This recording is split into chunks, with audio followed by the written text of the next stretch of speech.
Buenas tardes, amigos. Nos llega un camión con un ruido exagerado y nos ponemos a desmontar. Y aquí tenemos a Jesús, que nos va a decir lo que tenía. ¿Tienes una luz? Ojo, Vale. Estamos debajo y estamos viendo el motor por abajo. Le hemos quitado el cárter y lo estamos viendo. ¿Qué hemos visto por aquí?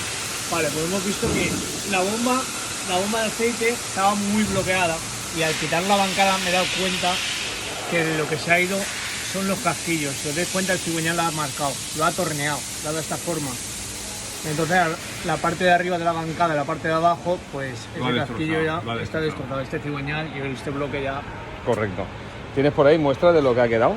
Sí, lo tenemos aquí. Vamos a verlo.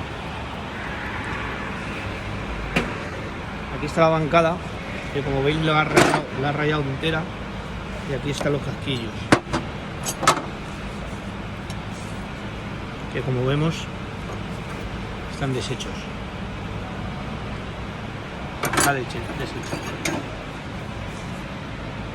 completamente. Bueno, hemos localizado el ruido y ahora lo siguiente que vamos a hacer va a ser localizar la causa, el por qué ha pasado eso. Os informamos.